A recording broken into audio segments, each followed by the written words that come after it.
సార్లైనా వెళ్తాము ఢిల్లీకి.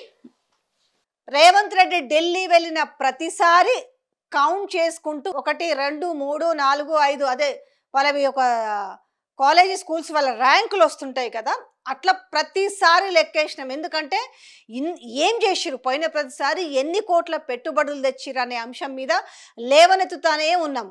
ఈ నేపథ్యంలో మీరు ఇచ్చిన కార్పొరేషన్ చైర్మన్లు కొన్నిటికి ఇచ్చిరు కదా, వాళ్ళు మాట్లాడదు. మీది గల్లీ అయితే మాది ఢిల్లీలో పార్టీ, ఖచ్చితంగా ఢిల్లీకి పోవాలి అని మాట్లాడారు. కానీ ఇవాళ ఆ మాట ఈ రాష్ట్ర ముఖ్యమంత్రి చెప్పలే. అవును మాది ఢిల్లీలో ఉంది కాబట్టి పార్టీ మేము ఢిల్లీకి పోతామని చెప్పలే.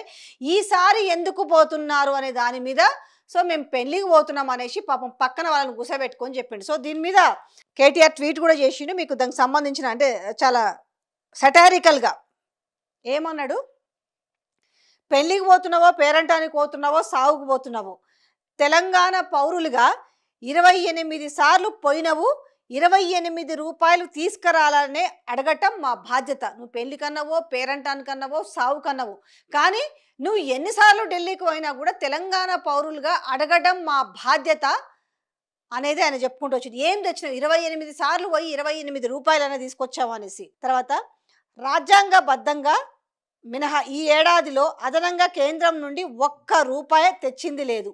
ఈడీ దాడుల నుంచి తప్పించుకోవడానికి 5 స్టార్ హోటల్లో చీకట్లో కాళ్ళు పట్టుకున్నదెవరు? ఈడీ చేసే దాడులు కనీసం బయటికి ప్రకటించకుండా ఎవరి కాళ్ళు పట్టుకొని తప్పించుకున్నారు? మీ బడేబాయి చోటే విషయాల చోటే మీ అల వ్యవహారం ఎవరికి తెలుసు పిట్టల దొర. పోరాటం మా తెలంగాణ రక్తంలో ఉంది. మేము నీలా ఎన్నడూ ఢిల్లీ గులాంలం కాదు. పదవుల కోసము పెదవులు మూసుకున్న చరిత్ర అనేది, కొట్లాడి తెచ్చుకున్న తెలంగాణ తెరలు చేయాలని ప్రయత్నించిన పట్టుబడిన ఓటుకు నోటుకు చరిత్ర అనేది. సో మా జెండా ఏజెండా ఎన్నటికీ తెలంగాణ అభివృద్ధి, జై తెలంగాణ అని చెప్పిండు. ఎందుకు ఈ మాట వచ్చింది అంటే, ఈయన పోయింది లెక్కల నుంచి మీరు గిట్ల అడుగుతున్నారు, నేను పోయేది పెట్టుబడులకు పోయినా, ఈసారి నేను పెళ్లికి పోతున్నాను అని చెప్పిండు. ఈ నేపథ్యంలో ఆ మాట చెప్పడంతో పాటు వాళ్ళు ఈ కేసుల నుంచి తప్పించుకోవడానికి ఎవరి కాళ్ళు పట్టుకొని ఇక వాళ్ళు పోతున్నారు అనేసి మళ్ళీ అక్కడ ఒక పాయింట్ చేసి, అది ఏం మాట్లాడినా కూడా అది మళ్ళీ మనకే వెనక్కి తాకుతుంది అంటారు కదా, ఆ టైపులా. అందుకే ఎన్ని సార్లైనా వెళ్తాము ఢిల్లీకి, తప్పకుండా ఢిల్లీ నుంచి రాబట్టుకోవాల్సిన నిధులను అన్నిటినీ రాబట్టుకుంటాము. అప్పుడే తెలంగాణ రాష్ట్రం అభివృద్ధి జరుగుతుంది. తెలంగాణ రాష్ట్రం ఏమాత్రం అభివృద్ధి చెందుతో తెలంగాణ ప్రజలు పాపం ఆగమై వాళ్ళు చెప్తానే ఉన్నారు.